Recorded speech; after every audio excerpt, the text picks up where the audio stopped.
Hi, this is Michael Buffer, and welcome to the BoxHard Podcast. Hello, everyone. This is Mikey Garcia. Yo, it's your boy, the odd guy himself, Malik King Scott. Hi, I'm Charlie Edwards. This is Fast Eddie Chambers, and you're listening to the BoxHard Podcast with my main man, Joey Coastman. Hello, everybody, and welcome to episode 30 of the BoxHard Podcast. Really climbing through these shows now. I'm your host, as always, Joey Coastman. I'm joined, as always, by Ayaz Sumra. Ayaz, how you doing? I'm good, Joey. How are you? Very good, very good. We're going to get straight into part one. Part one, if you've joined us before, is the review part where we talk about the fights that happened last week. We're going to start over in Italy now. This was for the vacant EBU European welterweight title. Leonard Bundu, of course, we'll know him for fighting Frankie Gavin and Keith Thurman, etc., etc. Tough guy. A little bit old, but a tough guy. Leonard Bundu managed to get the TKO in round 9 over his opponent, Jussi Kaluva, who had a record of 19-2 with the one draw going into this fight. Leonard Bundu, as I said, got the victory. His new record now 33 wins, 1 loss and 2 draws. His opponent, Kavulu, was down twice in the 8th round, and it was stopped in the 9th. We're now going to go over to the Philippines. Top of the bill over there, Nonito Donaire, of course, he defended his WBO World Super Bantamweight title against Zasult Bedak. Nonito Donaire picked up the TKO in round 3. Bedak was down twice in round 2 and once in round 3. He actually looked pretty explosive, Donaire. He was almost the Donaire of old. He sort of, he'd done a little bit of a throwback in this fight. He looked really, really good whilst it lasted. As I said, it only went to 3 rounds. Mark Magsayo was also on the bill. He was fighting Chris Avalos for the vacant WBO International Featherweight title. It was a bit of an eventful fight, this one, if you can catch it on YouTube or something. Mark Magsayo, nonetheless, picked up the win. He's still unbeaten, 14-0 now, Mark Magsayo, and we'll see him hopefully in some big clashes in the near future. And that's really it for the other sort of cards. Of course, we mentioned the one in Philippines. We mentioned the one over in Italy. We're now going to go over to California, USA, where the real fights took place. We're going to start with Roman Gonzalez, considered one of the best pound-for-pound boxers in the world today. He faced McWilliams Arroyo, who had a record of 16-2. Of course, Roman Gonzalez 44-0 going into this fight. He's now 45-0, and he successfully defended his WBC World Flyweight title. Ayaz, of course, I know that you rank this guy really highly. I know you rate him a lot, Roman Gonzalez. He pretty much went out there and showed what he's all about. To be honest, I think McWilliams Arroyo put a good account of himself in. But Roman Gonzalez just simply too good, to be totally honest. So, as I say, Roman Gonzalez going straight up with his 45-0 at the moment. Hopefully we'll see him, push on to Mayweather's 49-0. But by the time he gets round to it, Mayweather might be at 50-0. Who knows what's going to happen? Never say never. We're going to go over to the main event on this card now, of course. Top of the bill, Gennady Golovkin, 34-0 with 31 knockouts versus Dominic Wade, 18-0 with 12 knockouts. This, of course, was for Gennady Golovkin's WBO Super World Middleweight title, IBF World Middleweight title, interim WBC World Middleweight title, and the IBO World Middleweight title. Gennady Golovkin, of course, he's an absolute monster, as we said last week. Now, Dominic Wade was knocked down once in the first round and twice in the second round. Of course, it was literally within a few seconds of the bell in the first round, Golovkin knocked him down. It was one of those punches I don't think Dominic Wade really saw coming. It wasn't really like, I know Golovkin hits so hard that if you see a punch coming, sometimes you still go down. You just can't ship it. You can't ride it or anything like that. And sometimes you find yourself on the canvas. But in this case, I think it was a punch that he didn't see coming. A good little combo by Golovkin that the finishing punch was the one that dropped him. A good performance by Golovkin in the first round. As I say, Dominic Wade was sort of saved by the bell. As soon as he got up and the referee was counting, it was the end of the round. So he went back to his corner. He tried his best to recuperate in that minute between rounds, but Golovkin came out in round 2 all patient again. He found the knockdown And in the end, he put him down again. And when he put him down that second time, he got up on the second time that he was knocked down. And the referee was saying, "Do you want to continue? Do you want to continue?" Dominic Wade was saying yes, just under his breath, basically. The referee was saying, "What? Say it again. What did you just say? Do you want to continue?" Dominic Wade was saying yes, but he was, you could see he didn't want to say no. That's all. He just did not want to say no. So he showed a lot of heart, Dominic Wade, but ultimately he was put down again within about 10 or 15 seconds to the second knockdown in round 2. So when he was down for that third time, the referee saw enough on that one, and that was all she wrote. Gennady Golovkin, of course, 35-0 now with 32 knockouts, and hopefully his next fight will be against the winner of Khan Canelo. I know that straight after the fight they interviewed Golovkin, and Golovkin said, "I want my belt. I need my belt." So Golovkin, of course, will be looking for that fight. And I believe it's been announced this week that Tom Loeffler has said, he's come out and said that they will not be taking any step-aside money for any further defences of Canelo's belt, providing he gets through Khan, by the way, which is a really tough test. So yeah, Golovkin, I don't think they're going to be taking any step-aside money. He wants that fight with Canelo, and it'd be interesting to see if that fight does come off.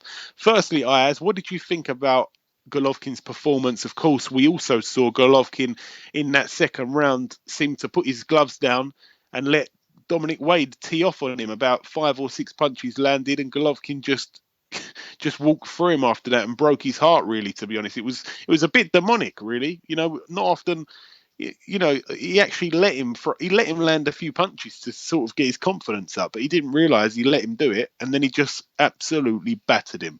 I'll tell you one thing, yeah. Golovkin's performance, it's another Golovkin performance. He's an animal in the ring. What can I say? A lot of people are saying that it's a mismatch, but unfortunately, it was his mandatory challenger. And as you were saying, right, yeah, even in the second round, when Golovkin put his hand down, yeah, and Wade gave him that 3 combination punch, it didn't even affect Golovkin. It didn't affect Golovkin a bit. Obviously, now that he's beaten Dominic Wade, right, yeah, it's all about now him fighting Canelo, if that fight is actually going to happen. But the thing is Canelo gonna actually step in and fight a dangerous opponent such as Golovkin, or is he gonna fight someone else like a Liam Smith? We'll have to wait and see. As I said, if he does get through Khan, Golovkin and that, his team, Tom Loeffler, etc., they're saying they're not going to take no step-aside money. Money talks, so we'll have to see what happens there. And, of course, he's got a lot of people picking Khan to beat Canelo.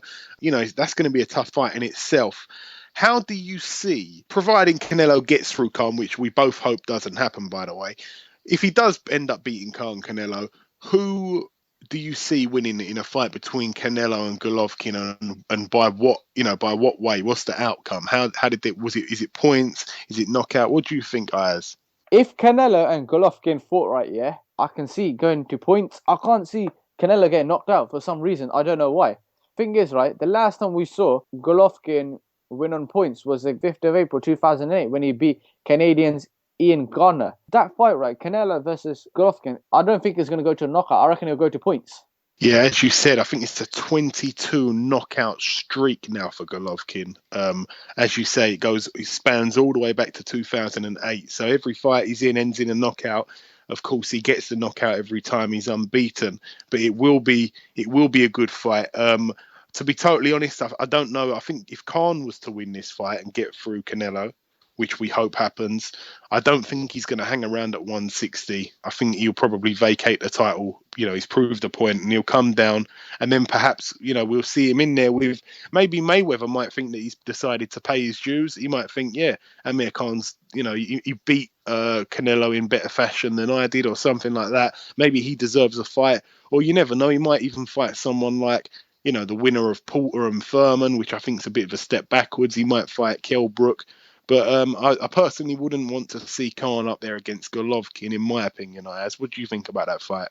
If Khan beats Canelo, right, what I can see happening, right, yeah, is him vacating that belt. Obviously, Golovkin's mandatory, so he's going to go for that belt. And, right, remember this, that Khan is still mandatory for Danny Garcia's WBC belt. So he's going to go for that WBC belt and obviously avenge that loss. Yeah, of course. That's another fight, one that I just forgot to mention. And that's one that he's been talking all about this week, apparently, the Danny Garcia rematch. So, yeah, I'm sure he'll go back down to 147 because he's, we've seen him down at the lower weights. He's moved up to 147, in the last 2 years or so. He's now going up to the highest he's ever fought at, which is 155. This fight's going to be at a catch weight. For him to move up to 160 and fight Golovkin, when Golovkin won't come down from 160 at all. So he'll have to put on even more weight. A lot of people are not too sure about him putting on as much weight as what he's putting on to get to the 155 limit. To pile on another 5 pounds, I'm not sure that would be a good move. I'm not sure that his advisors would let him do that either, to be totally honest. But yeah, we're going to leave that there. That's really it for the review inside of the show. We're now going to bring on our first guest. Okay, now it's time for our first guest on this week's show. Ladies and gentlemen, please welcome, fighting in a huge fight against Gerald Washington, undefeated American prospect over, of course, in America. It's Eddie Chambers. Eddie, welcome to the show. Hey, my man, what's going on with you? Very good, very good. You know that obviously we've got the intro. On the intro of this show, we've got you on there. As always, we've got Malik Scott on there. We've got Mikey Garcia. We've got a prospect from the UK also on there. And just recently, Michael Buffer's also on the intro now. So he's on the intro as well, every show. Wow, that's nice. Forget me, forget everybody else. Michael Buffer, he's the real that should be the introduction all the time, you know what I mean? Every show, it starts with Buffer, then it goes on to Mikey Garcia, then it goes on to Malik, and then it goes on to this prospect from the UK, another friend of mine. Then you're the last one. You say, welcome to the BoxHard Podcast with my main man, and then it starts. There you go. That's you got to say the best for last, right?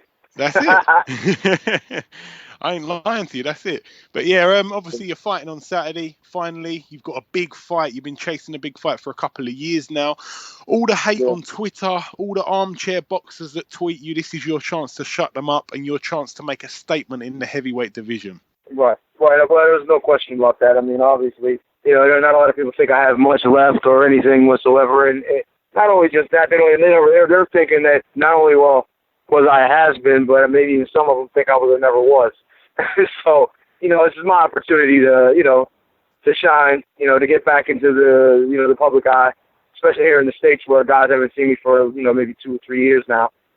And, do some good for myself and family and make my mark once again in the heavyweight division.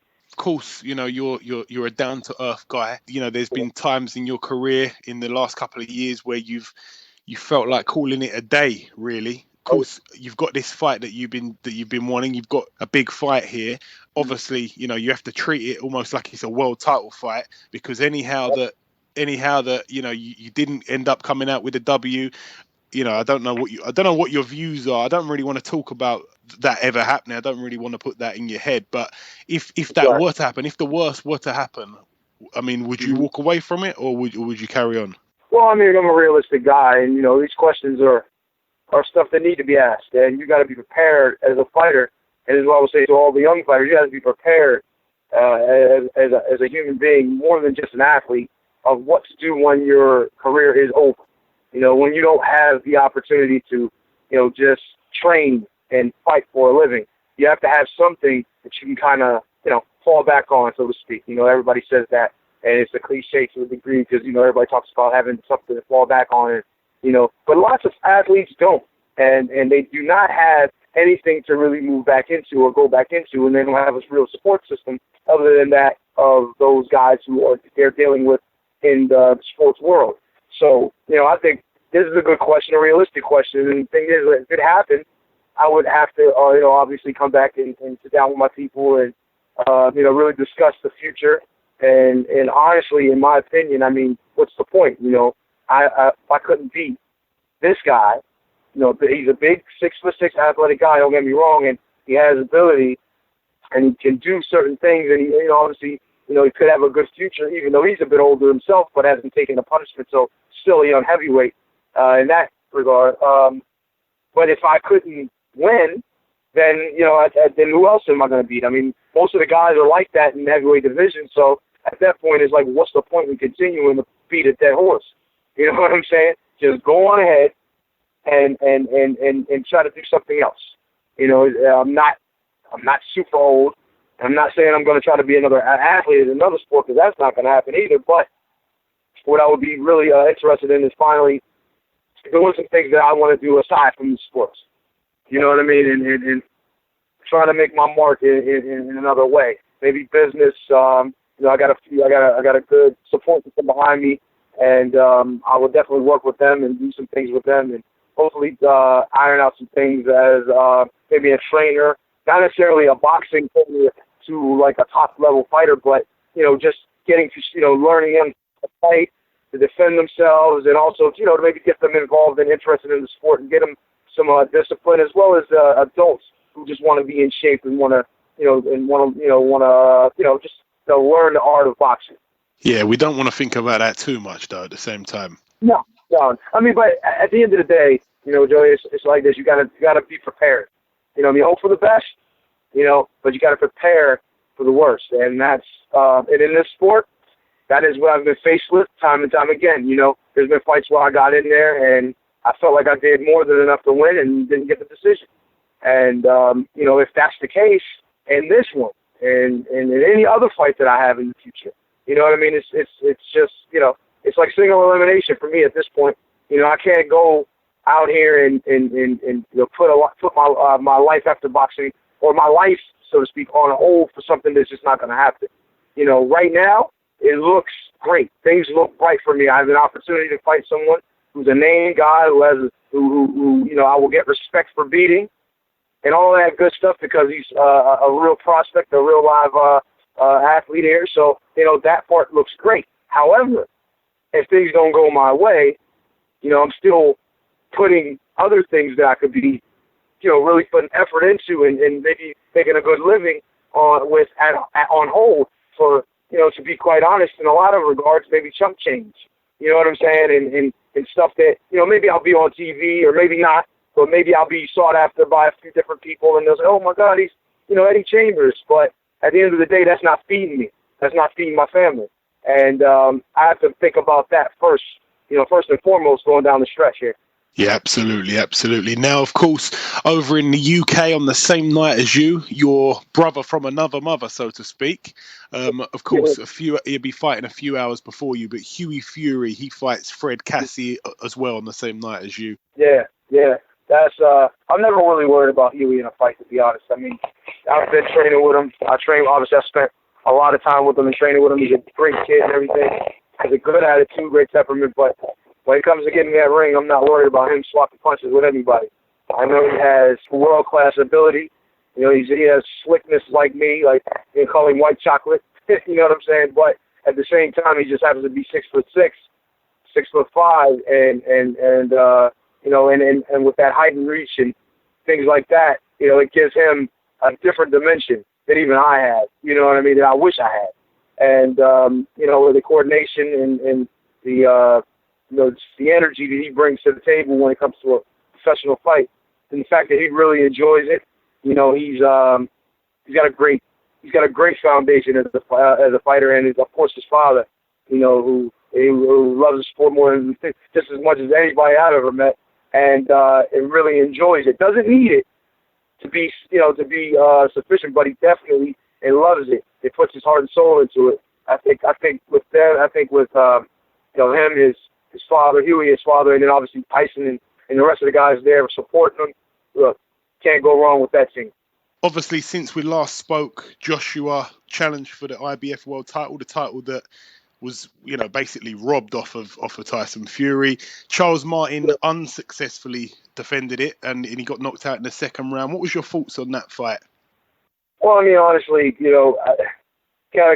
looked at Charles Martin in the fight and how he lost it. It wasn't so much that he lost. I mean, anything can happen. And to be fair, even the way he lost it wasn't, a lot of people are going to criticize it. Oh, he's the worst heavyweight champion. But but there's been other guys that do some things similar to that. But it was just that he got caught with the same punch in the same situation twice. You know what I mean? And that, of all things, is what bothered me. I mean, when you're heavyweight champion of the world, when you're champion of anything, and don't get me wrong, some guys have a certain style for you, and they make it really difficult for you to be able to win just because of their style and the way they operate. It makes it really difficult. But when you go and you almost fall for the exact same thing twice in a row as a champion, as someone who's put X amount of hours of work into this, it just really makes you question how he got there in the first place. However, I give him all the respect. I think he got there because, he's been involved, he's been training, you know what I mean? He did what he had to do to get there. It could have been nerves. It could have been just a mistake. But it just makes you shake your head a little bit as a professional. And when that kind of thing happens, it's like, man. You know what I mean? Why? How did you let that happen again? After you just got dropped with the same shot. Maybe he wasn't all the way there. Maybe he was still a little loopy after the first shot. But at the same time, your reflexes, your work, the things you put in, the time and hours you put in, and the time you put in, most guys, if you get one shot, unless you're just that kind of a fighter where you come forward head first, you know what I mean? But if you're like a Floyd Mayweather or somebody like that, or not saying that everybody's going to be that gifted, but if you put that amount of work into it, you're not going to get it with the same shot twice. You know what I mean? And especially not right after, right back to back. And that was the only thing about that. I mean, anybody can get clipped and knocked out in the first round, second round, anything can happen. But it was just the fact that it was the same shot, the same way, almost like it was a replay of the first one, if you know what I'm saying. And that's the only thing that bothered me in the whole situation, to be honest. Yeah, of course. And now, of course, he's defending his title on the 25th of June. A lot of names were thrown into the hat, the likes of Stavern, Eric Molina, Malik Scott was mentioned a little bit, but of course, Dominic Breazeale ended up getting the shot. What do you think about that fight? Has Dominic Breazeale got any chance against Joshua in a realistic world? I mean, hey, look, any heavyweight, especially heavyweights, has a puncher's chance. He's a big guy. He's an Olympian. He's done well for himself to get to this point. He has a couple guys on his resume that are world-class, so to speak, kind of world-class. One definitely world-class. So, with that, I mean, you want to give everybody a chance, especially somebody, that has decent credentials, But when you look at Anthony Joshua and the progress he's made, and then you look at the progress Breazeale has made, and, I would have to obviously favor Joshua without a question. I would say he has a puncher's chance, Breazeale, but he cannot fight the way he's fought in recent history. He can't, because if he does, it's not going to be much better than what Martin did, to be honest. So he's going to have to definitely be at his best on his A game and making sure he's not making those same, amateurish type mistakes. If he does that, then he'll be fine. But he'll be at least competitive at certain points. We hope so. Now, of course, the rematch has been confirmed now for the 9th of July. Last time round it was called Klitschko Fury. Now it's Fury Klitschko. Will you be making the trip for that fight? And also, what are we going to see in that fight, in your opinion? Well, I would definitely love to make the trip. That's family right there. I want to make sure that they do well. If not, I'll definitely be watching that thing and putting it to like I was for the last one, sharing, in a quiet way. That's just my way. Like it's me in there. You know what I'm saying? Pushing forward like it's me. So, but without a question, I feel like the same thing's going to happen. Very similar to the first time. Probably a little bit more fire. I think Klitschko's going to come in a little bit, obviously a lot stronger. He's going to put in a lot of effort, and now he's prepared for a different style. But just like I've said, a number of times, it's hard to, change for a zebra. If he's going to come in one day and just say, well, you know what, I'm going to be a tiger today. You know what I mean? Or I'm going to be a Dalmatian today. It's not going to happen just like that. It's going to take years and years and years of evolution and maybe even in reverse in some ways. And for Klitschko to all of a sudden just change his style overnight, or even over a period of a few months to deal with the style of Tyson Fury, I just don't know if he's able to do that. And even if he is able to do that, then there's an adjustment period for Tyson. And then what Tyson is going to do is obviously adjust. He's going to fight him in a different way, and I've seen him do it. So it's really hard for me to believe that Vladimir is going to be able to come back and win this fight. However, this is boxing, and, he's one of the greater champions in our history. So you have to give him at least a chance. But I just feel, honestly, not just being biased, but I really believe that Tyson will take care of this just as he did the first time. And now a fight I wasn't really going to ask you about. I'm not sure if you've been kept up to date, but basically David Haye's fighting a guy that no one's really heard of. He's fighting a guy who I believe's got about 29 wins with about 27 knockouts, something like that. He's got like the second highest knockout streak or win streak in the heavyweight division, apart from Deontay Wilder. On the undercard of that fight, Shannon Briggs is supposed to be fighting. He's gone back to America now to train, and he's going to fight on that undercard. And providing they both win, they will be facing off sometime later in the year, I believe. I mean, what's your thoughts on that fight, Shannon Briggs and David Haye? That's honestly a 5-round fight, in my opinion, 5 to 6 round fight.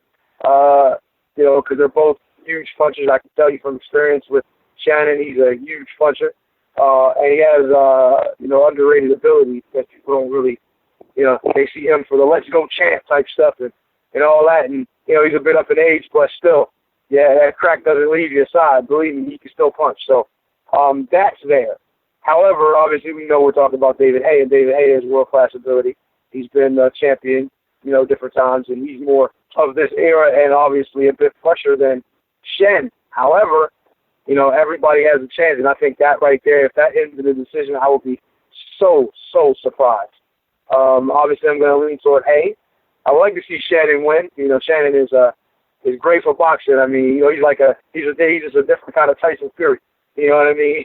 These guys have bring great excitement to the division, and we definitely need it, to be quite honest. And I think those kind of guys definitely bring excitement to it. I mean, David Haye has his own way of doing things, and he's a lot of people follow him as well. But I mean, Shannon, I think, just bring a crazy different aspect to boxing and kind of take you back a little bit. So when guys would show up at your training camp, like Ali style type stuff, you know what I mean? I think that would be great too. I mean, like I said, he's a little long in the tooth, so he's not going to have a super long career going forward, but I think that the amount of time that he is around would be, it'll be interesting. And now the last question I want to ask you, just because you touched on Shannon Briggs' power, just give me one name. Who is, out of all the people that you've sparred, who would you say hits the hardest? And this is and believe me, I've been in there with some punchers, but I would have to say he was that guy. The thing was, I never was buzzed by the shots, but they didn't land clean, and I felt them through the guard. That dude cracked. You know what I mean? I don't know what it was, but and I think he has a certain level of speed too that is really underrated. He has pretty good speed along with the power, which makes the delivery and is a certain sharpness with it too. And, I mean, this was back some years back, but that man can punch. And, I mean, I've been in there with the likes of Sam Rockman, some of these guys you're probably not going to remember, the names of, obviously, know the names of, but, Terrence Lewis, Gerald Nobles, I'm trying to think of all the guys, even Monty Barrett, who has a pretty good reputation as a puncher himself. If you stand there and take a few of his shots, believe me, he can punch too. And, I mean, I'm probably forgetting some of the main guys. I've been in there with Klitschko, obviously. Samuel Peter. And those were fights. So, I mean, you got to say, if somebody like that, and I know, and his power is what I remember the most. It was, and it's funny, there's another guy who was a cruiserweight some years back who never even got really, really, really serious. That kid could punch. I remember him from the amateur. And he just had something that was a natural thing in him. He just hits you, and you feel that shit to your bones. And, I mean, he could punch, too. So, between them two, those guys could really punch. So, and believe me, those are things you won't forget. And believe me, I don't take punches. So, imagine, if I know they can punch, they must have been hitting me on my arms and, maybe got a shot here and there to land. But I felt them. And I'm telling you, those guys can punch. All right. Now, just before I let you go, of course, I'm going to sign you out the show anyway. But is there anything else that you wanted to say at all? Just continue supporting the sport of boxing. I mean, there's a lot of effort that's put into this, and guys like myself sometimes don't even get the credit we necessarily believe that we deserve. And I'm not going to cry about it. I'm not the mad boxer, kind of like the mad rapper back in the day. I'm just going to say, just support it. Try to watch as much as you can and see all of the guys who may not have had an opportunity to have been put out there as much. And you'll see, I think that once you really become a real fan of the sport, a real student of the game, you'll see the struggle, and you'll see what a lot of these guys go through. A lot of these older athletes who've been through the meat grinder had to go through. And even if you can, go into a gym, train a little bit, watch the sparring. Get yourself involved in a little sparring. Then you'll have a much better respect for what we do, and you won't be so eager to criticize. You know what I'm saying? But to all those who do support, keep it up, and hopefully I can do some things in these next few months and maybe next couple of years that will make you guys truly proud and happy to be a part of the Team Chambers team here. Absolutely. Now, of course, you already know, I wish you the absolute best of luck on Saturday. It was my birthday yesterday. The only present I want from you is a win on Saturday, Eddie. You need to do this for yourself, for me, for everyone. I'm not biased, you know what I mean? I'm not, well, I am biased. I'm going to be biased. I've had him on the show before. I've had Gerald Washington on the show before. I thought he was a really nice guy. When I found out you were fighting, that was it. I don't like him no more. I'm saying that live on the show. I'm sure he understands. You know what I mean? There's a little bit of biasness here, but that's what happens. You know what I mean? At the end of the day, you got your picks. Everybody has this is a business here, and you know what I mean. But but even then, you still have your team, and you know that you've been a part of Team Chambers, so that's the way it is. Yes, those wrap them hands up. Those two hands wrapped up, and my presents wrapped up, and beat him with them. Hey, look, I'm gonna do everything I can, man, and you know what I mean. I want to definitely give you that present, man. And by the way, happy birthday again. Thank you once again. Eddie Chambers, thanks for joining us this week. We'll speak again soon. Yes, sir. Amen.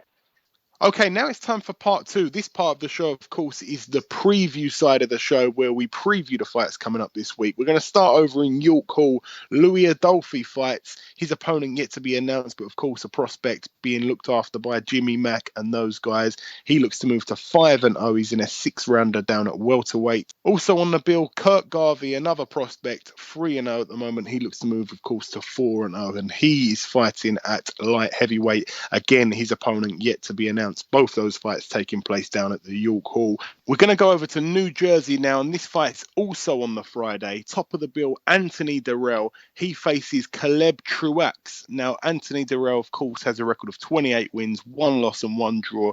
Caleb Truax, 26 wins, 2 losses, 2 draws. This is only a 10-rounder. Of course, it's up at super middle, so this should be a decent fight. I want to see Anthony Dirrell back out again. And also on the bill, his brother, of course, coming off of that loss to James DeGale, Andre Dirrell. He has a record of 24 wins and 2 losses. He faces Blake Caparello. This really will be a good fight. This is up at super middleweight, of course, and Blake Caparello has a record of 22 wins, 1 loss and 1 draw. So that should be a tough test, to be totally honest. That would be a good fight for Andre Dirrell and Blake Caparello. I'm not sure who the favourite is in that fight. Both good fighters. Also on that bill, if you haven't heard of him, you will do soon, and you really have to pay attention to this guy. Super bantamweight prospect Jonathan Guzman. He has a record at the moment of 20-0. Okay, 20 wins, all 20 wins by knockout. This is a man that we've got to keep our eyes peeled on. Of course, he's campaigning at super bantamweight. Jonathan Guzman will be hot on the heels of guys like Scott Quigg, Rigondo, Leo Santa Cruz, and all the other guys. And of course, Carl Frampton, the IBF champ. Talking of Carl Frampton, I forgot to do the news earlier, Ayaz. We've got a bit of news regarding Carl Frampton. Give us the news this week. Carl Frampton will move up a weight division to fight Leo Santa Cruz for the WBA featherweight title in New York this summer. A good fight, one that we've been hearing about for a long time. You know, Carl Frampton's been calling out Santa Cruz. Santa Cruz has been calling out Carl Frampton. It's good to finally see it take place this summer. George Gross will take on domestic rival Martin Murray at the O2 Arena on June 25th. On that same night, headlining that build, Anthony Joshua will defend his IBF heavyweight championship against American heavyweight Dominic Brazil. Yeah, two good fights there. Of course, we're going to start with the George Groves against Martin Murray fight. Both guys have been in there at the top level and have both tried for world titles and fallen short. Martin Murray's been very unlucky on a few occasions, to be honest, and so has George Groves. So both guys, this is a really good domestic clash. Of course, it's also an eliminator for the WBA super middleweight title. So hopefully, I'm not sure, I don't think it's a final eliminator. I think it's just an eliminator. So hopefully they'll be chasing, the winner will be chasing the champion at the moment, which under strange circumstances ended up being Felix Sturm. He, of course, lost that fight, but managed to get the win in some sort of crazy judge fantasy land. But yeah, of course, the champion is actually Felix Sturm. And Felix Sturm, of course, the weakest champion out of the 168 division, in everybody's opinion, to be totally honest. And also, of course, Anthony Joshua, he defends his IBF title, as you said. He faces Dominic Brazil. Dominic Brazil, a decent fighter. Of course, Anthony Joshua, 16-0 with 16 knockouts. Dominic Brazil, 17-0 with 15 knockouts. Both guys undefeated. Again, somebody's O has got to go. This is the fourth undefeated fighter that Anthony Joshua's faced in a row now. There were a few names in the hat, of course, Bermain Stavern, Eric Molina, both guys I've spoken to this week. Bermain Stavern actually sent me a message just yesterday. I was talking to him on Twitter. He sent me a DM just pretty much saying that, he didn't end up getting the fight. Good luck to Dominic Brazil. And in Bermain Stavern's words, I said, what's been going on? He said he's been working. He was waiting on Joshua since they called us, but he punked out. That was the words of Bermain Stavern. So, a few names were in the hat, but it ended up being Dominic Brazil. A lot of people were not too happy with that. A lot of people are happy with that. It's kind of mixed reactions, to be totally honest. Both guys, as I said, has a combined record of 33-0 with 31 knockouts. So I'm sure whoever's going to win this fight is going to end in a knockout victory. Okay, that's it for the two fights you just mentioned in that bit of news. Ayaz, is there any other bits of news? David Price expects to make his long-awaited comeback on the undercard of Tony Bellew versus Ilunga Makabu. Ilunga Makabu, yeah, that's right. Of course, I think that fight's going to be happening at Goodison Park, maybe. I'm not sure if it's been confirmed yet. I know that's where they wanted it to be. I'm not sure if it's going to be there or not. But yeah, David Price will be back in the ring. I'm looking forward to see what he's like now. Of course, he's found a new trainer in Dave Caldwell. It'd be good to see him out again. So yeah, I'm excited for that one. Is there any more news, Ayaz? No, that's it. Okay, excellent. We'll carry on with a preview part of the show. We kind of just jumped back into the news bit because I literally forgot about doing it at the end of part one as we usually do. So apologies for that one. We just finished off with Anthony Durrell and Andre Durrell, and we talked about the 20-0 with 20 knockouts prospect in the super bantamweight division, Jonathan Guzman. We're now going to go straight over to Saturday. All those fights that we mentioned are taking place on the Friday. We're now going to go over to the Saturday.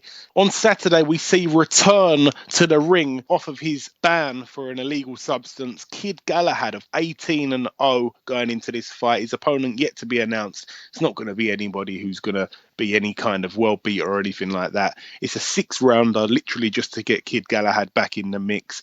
It's happening over in Lancashire in Wigan at the DW Stadium. It's good to see Kid Galahad get back in the ring, to be totally honest. Again, everybody's sort of forgotten him at super bantamweight. He's managed to stay at the weight the whole time he's been out the ring. He hasn't put on any pounds. He's been in that gym the whole time. He's an absolute gym rat. So he will be back in the picture very soon, and I cannot wait for it. We're now going to go over to the Copper Box Arena, the top of the bill. Ryan Walsh, he faces James Tennyson. Ryan Walsh, of course, defending his British featherweight title. Ryan Walsh, 20 wins, 1 loss, 1 draw. James Tennyson, 16 wins and 1 loss. Also on that card, fighting for the vacant WBO International Heavyweight title, Hughie Fury. His record at the moment, 19-0. He faces Fred Cassie, who has a record of 18 wins, 4 losses and 1 draw. Again, cannot wait for the big man to get out again and rack up another win. A lot of people are saying this is going to be a tough fight for Hughie Fury, but we've yet to see him really lose a round, to be totally honest, in his pro career. He's barely lost a round, even when he was fighting that unusual illness that he had for a while. Also on that bill, Anthony Nelson defends his Commonwealth Super Flyweight title. Anthony Nelson, 11-0. He faces 15-0. Jamie Conlon. Moving down this stacked card once again, Liam Walsh, he gets out again, 19-0. He faces Troy James, who has a record of 18-2 with the one draw. Liam Walsh defends his British super featherweight title. Also, Lewis Petit, he gets out again. His record now 18-2. He faces Tibor Nadori, who has a record of 7 wins, 4 losses and 1 draw. Also on the bill, Anthony Yard, 5-0. He looks to move to 6-0. Again, a massive prospect that we all have to keep our eye on. He looks absolutely phenomenal in the gym. And of course, the Bollywood star Vijender Singh, he looks to move to 5-0. It's good to see the Indian star out once again. Also, freakishly tall Boy Jones Jr., the super featherweight, he gets out again. He looks to move to 8-0. He's also got the one draw on his record, but he's out again. This is a card that really has a lot of fights on it, a lot of prospects coming up, all involved in this one. So it's good to see them all get out again. That's it for the UK, though. We're now going to go over to the StubHub Centre, Carson, California. Of course, the place where Kell Brook won his world title. What a night that was. Top of the bill, Andre Berto, he faces Victor Ortiz. This is the second time these guys have fought. Andre Berto, 30 wins, 4 losses. Of course, we see him lose most recently to Floyd Mayweather. Victor Ortiz, 31 wins, 5 losses and 2 draws. These guys pretty much both passed their prime, Ayaz, but it should make a decent scrap while it lasts anyway, right? It's going to be a scrap, Ortiz v Berto. Yeah, it will be a little scrap. It will be a little scrap. Of course, when they fought each other last time, Victor Ortiz picked up the unanimous decision win after 12 rounds. That was back in 2011. I think that Ortiz has looked really bad since that fight, to be honest. And this time, I think Andre Berto will probably win that fight if I had to pick a winner. Also on that bill, Edwin Rodriguez, he gets out again, boasting a record of 28 wins and the one loss. The one loss, obviously, to Andre Ward. He fights Thomas Williams Jr., who has a record of 19 wins and 1 loss. This is a good fight. This could steal the show, this one. Also on the bill, we've seen him recently challenge for Lee Selby's IBF featherweight title, Fernando Montiel. A former world champion in his own right. He has a record of 54 wins, 5 losses and 2 draws. He faces Jorge Lara, who has a record of 27 wins, 0 losses and 2 draws. And also on this bill, a very, very stacked bill, this one, I must say. Undefeated heavyweight Gerald Washington, who has a record of 16 wins, 0 losses and 1 draw. He faces Eddie Chambers. Eddie Chambers having a record of 42 wins and 4 losses. Of course, if you listened earlier, you'll know that me and Eddie are really good friends. He spoke a lot about this fight, so I don't really need to say too much. It is literally a make or break fight for Eddie Chambers. I really hope he can do it. We're pulling for him here, of course. Moving over now to another massive card that's taking place in America on Saturday. Top of the bill, Badu Jack. He puts his WBC World Super Middleweight title on the line against Lucian Bute. Now, Badu Jack, who has a record of 20 wins, 1 loss and 1 draw, he faces, of course, Lucian Bute, 32-3. This is going to be a really tough test, Ayaz. One that I think that Badu Jack will be able to come through, but Lucian Bute, although he's past his best in my opinion, he's still an experienced fighter. We saw that, he showed signs of experience and some smart boxing when he was facing James DeGale. So I think that he'll probably put in a good performance against Badu Jack. But I wouldn't be surprised if Lucian Bute got the win here. I think Badu Jack, he hasn't really fought top opposition, although he's a world champion in his own right, and we're big fans of Badu Jack on this show. But Lucian Bute is still a crafty veteran, Ayaz. Lucian Bute is, like you said, he's a very crafty veteran. He's also a very good fighter, because in his last fight, we saw him fight DeGale, and DeGale obviously beat him on points. And obviously we know about Bute's history. He's fought Carl Froch, Carl Froch absolutely annihilated him. But this fight, if Badu Jax wins, and obviously James DeGale beats Medina, there's going to be a unification fight. And also, Eddie Hearn said that him and Callum Smith will be at the fight ringside, as Callum Smith is mandatory for the WBC super middleweight belt. Yeah, you're absolutely right. 2 fights I'd like to see. I'd like to see the winner face James DeGale. Well, the winner of James DeGale and Medina. We haven't actually talked about that fight yet, but of course I'd like to see the winner face the winner, but I'd also like to see Callum Smith get his shot. So we're going to move down the bill. We just basically mentioned it. It's pretty obvious what the fight is. James DeGale defends his IBF World Super Middleweight title against Rogelio Medina. James DeGale 22-1, Medina 36-6. Again, I think that James DeGale is probably going to win this fight pretty easy. I think possibly by knockout. I think he'll look really good out there. He likes fighting in America. He seems to not really be bothered too much where he fights, but he seems to be, very, very good on the road. The traveling doesn't seem to affect him or take its toll on him come fight night at all. I know he went over there pretty early. He's adjusted to the time zone, and I'm sure he'll be on his game as always. Ayaz, what do you think about that fight, James DeGale Medina?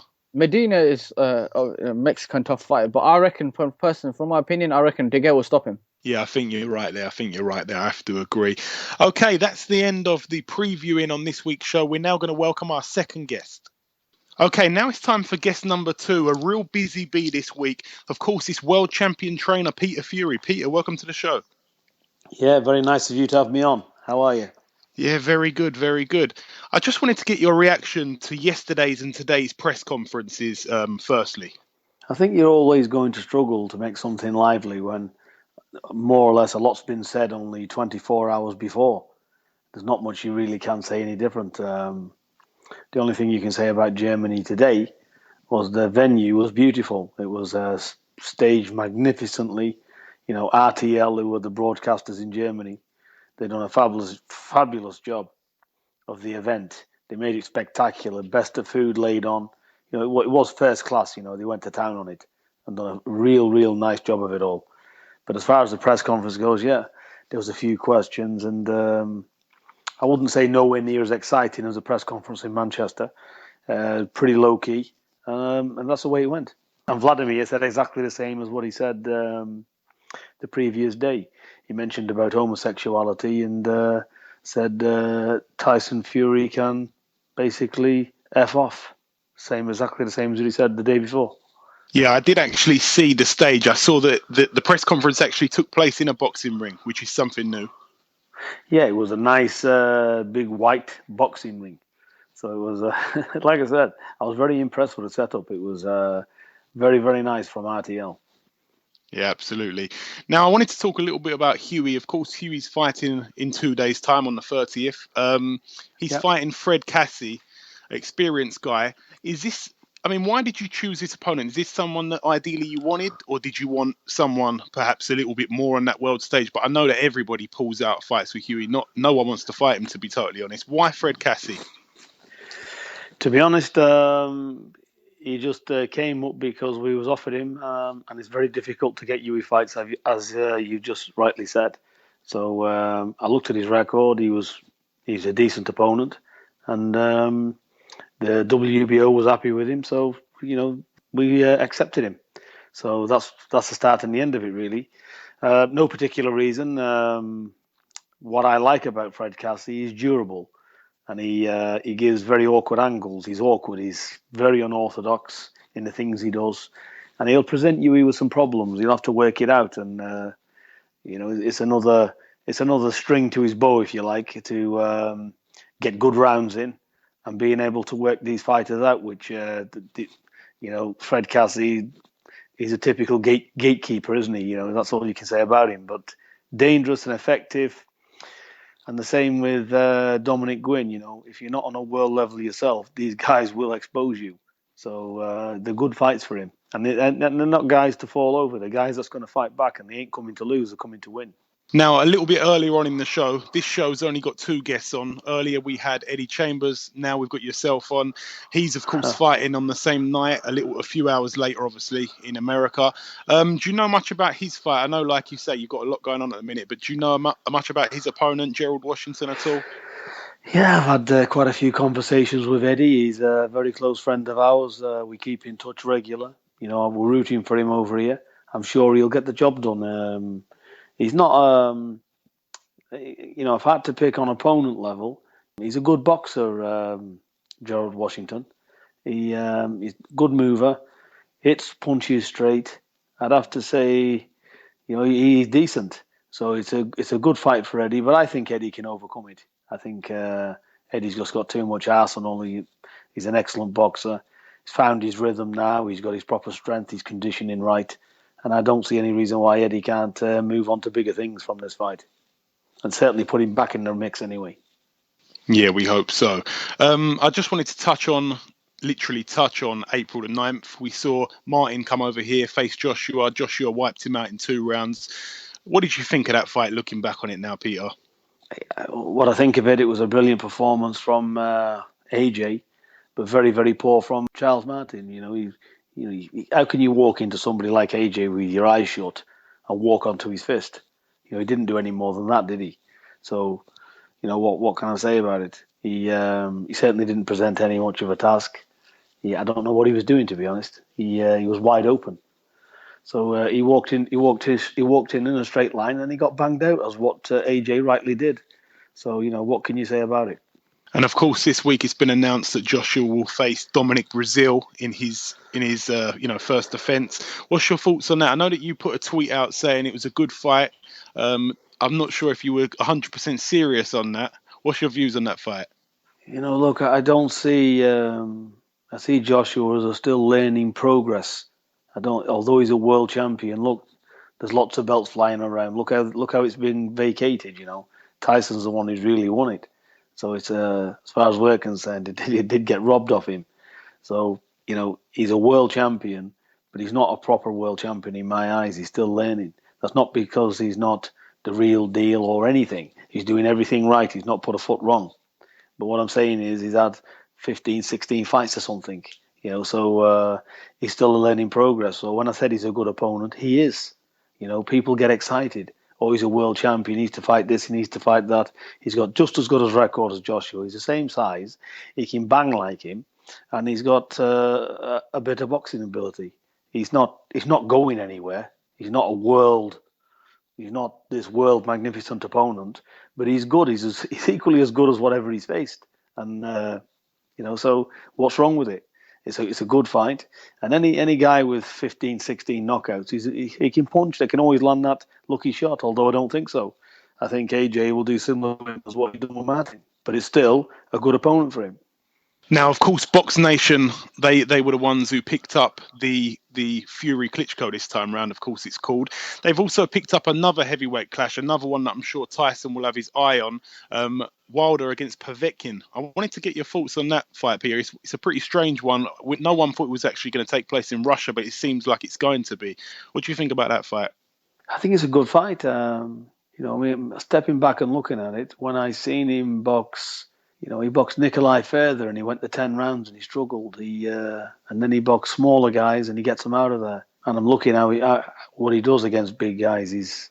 I think he's tailor-made for Wilder. You can only see what Vladimir done to him.